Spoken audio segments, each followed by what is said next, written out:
बात कर रहा है।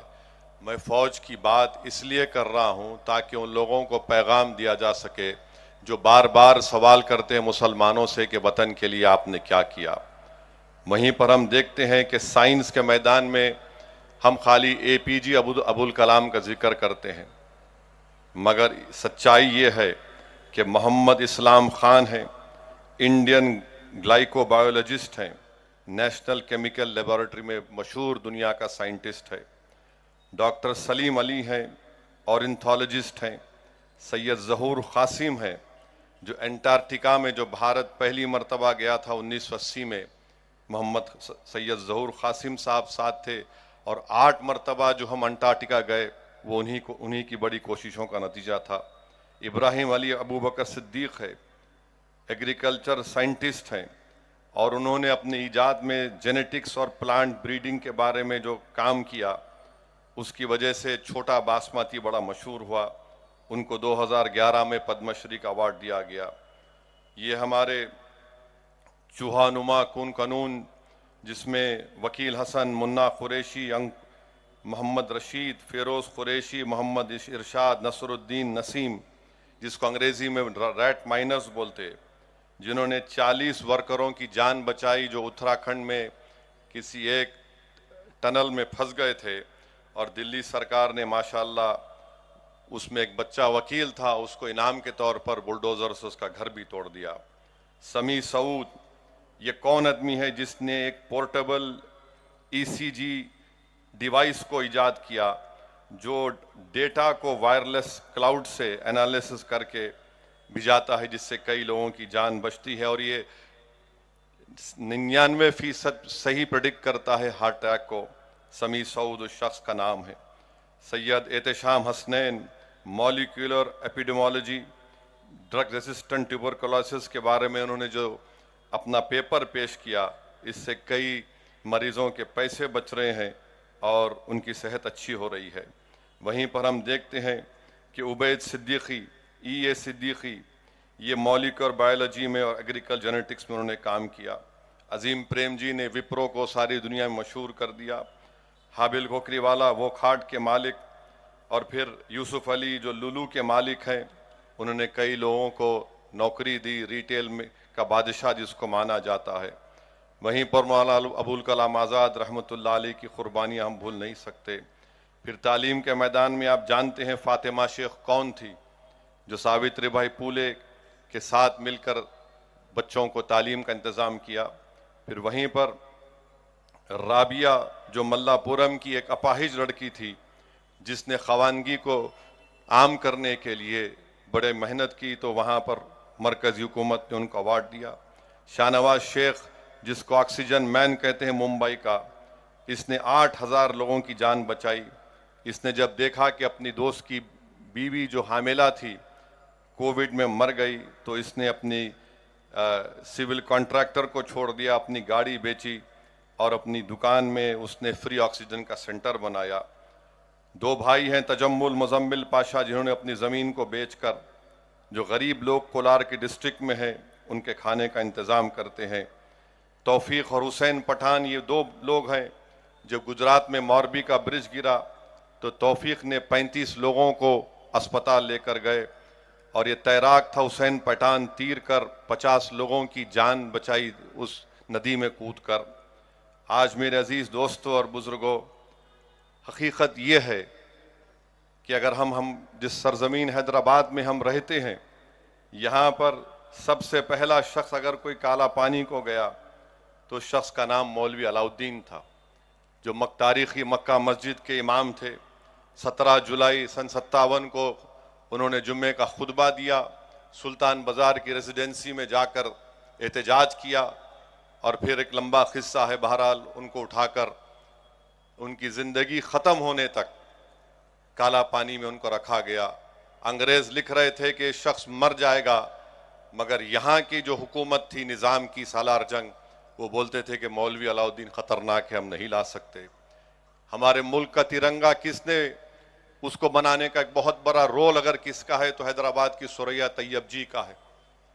और फिर आप जानते हैं कि आबिद हसन सफरानी कौन थे। ये वो शख्स था जो नेताजी सुभाष चंद्र बोस के साथ था। हैदराबाद से उनका ताल्लुक, 2 साल वर्ल्ड जंग अजीम, दूसरी जंग अजीम में उन गिरफ्तार कर लिया गया। मगर हम ये भी देखते हैं कि आज हमसे पूछा जाता है, ये गवर्नमेंट ऑफ इंडिया का रिकॉर्ड है, फॉरेन एक्सचेंज 38% गल्फ कोऑपरेशन ममालिक से आता है और जीसीसी में सबसे ज्यादा काम करने वाले मुसलमान हैं। 38% भारत को फॉरेन एक्सचेंज रेमिटेंस जिसको बोलते हैं आता है। हाँ, ये बात सच है कि एडवांस इकोनॉमीज जो America, United kingdom, Australia, Singapore है, उनसे ज्यादा आ रहा है, मगर वहां पर भी मुसलमान बच्चे हैं। इन तमाम के बाद भी हम पे इल्जाम लगाते हैं। अब मैं आपको ये बोलकर अपनी बात को खत्म कर दूंगा कि इस 75 साल के सफर में, इस मुल्क की आजादी के बाद से पहली नाइंसाफी कहां पे हुई? आइन बन रहा है।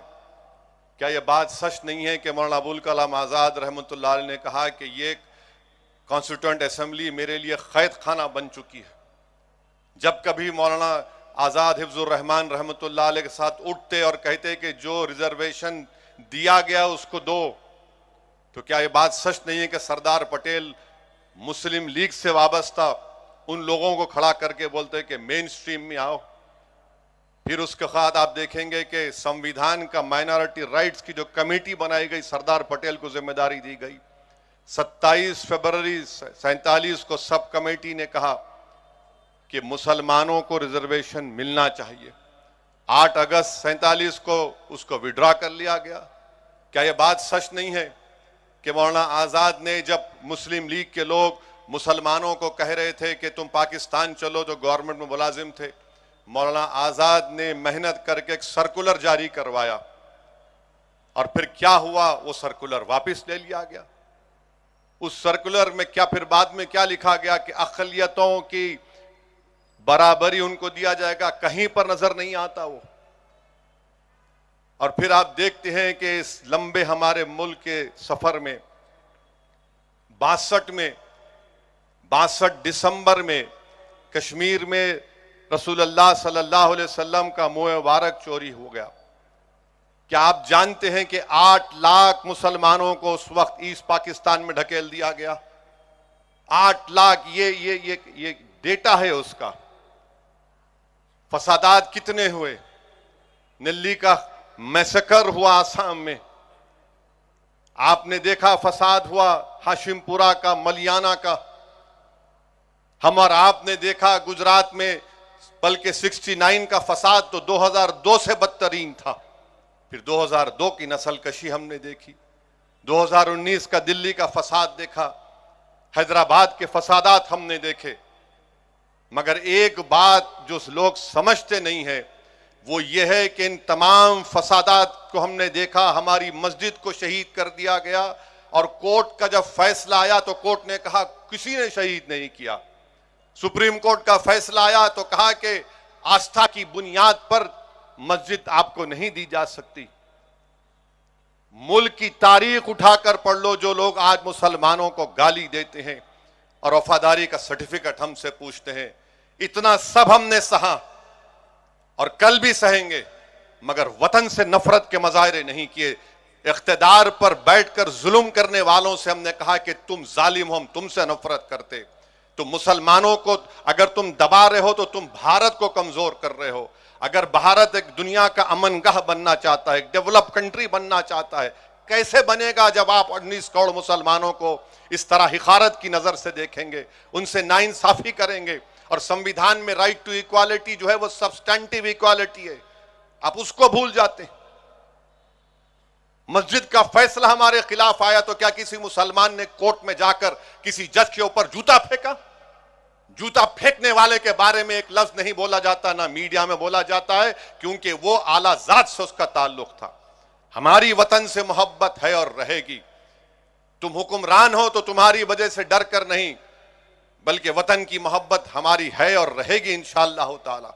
मेरे अजीज दोस्तों और बुजुर्गों, यहां पर यह भी कहना जरूरी है कि जब वतन की मोहब्बत की बात हम करते हैं तो जो तालीम इदारे मुसलमानों ने कायम किए, अगर कोई उस तालीम इदारे में बैठकर बम बनाने की साजिश करता है तो हम उसकी भी मजम्मत करते हैं।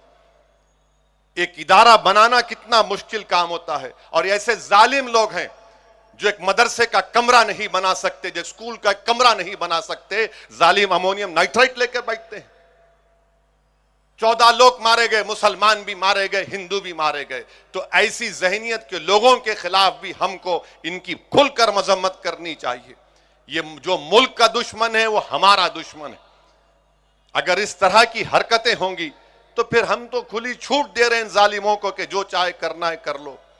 मगर जो लोग आज ये समझ रहे हैं कि मुसलमान को सेकंड क्लास सिटीजन बनाया जाएगा, तुम भूल जाओ, तुम्हारी नस्लें खत्म हो जाएंगी, हम खत्म हो जाएंगे।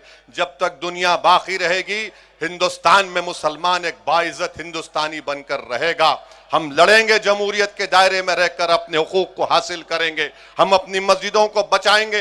तुम एक मस्जिद को शहीद करे मगर हम लाखों मस्जिदों को आबाद करेंगे। तुम शरीयत पर हमला नहीं कर सकते। अगर तुम करोगे तलाक के नाम पर तो हम आपको उसका जवाब जमहूरी तरीके से मिलेगा। बहरहाल मेरे अजीज दोस्तों और बुजुर्गों, ये वक्त इत्तेहाद का है, और हमको और आपको इस वतन को बचाने के लिए जिस तरह हमारे बुजुर्गों ने अजीम कुर्बानी दी, उनकी कुर्बानियों को याद करते हुए हमको इस वतन को और मजबूत बनाना है। याद रखिए, जो लोग आज नफरत के मजाहरे कर रहे हैं वो वक्त के हुक्मरान जरूर है, मगर वक्त उनके साथ नहीं है, वक्त हमारे साथ रहेगा इंशाअल्लाह। वाखिरु दावान अल्हम्दुलिल्लाहि रब्बिल आलमीन।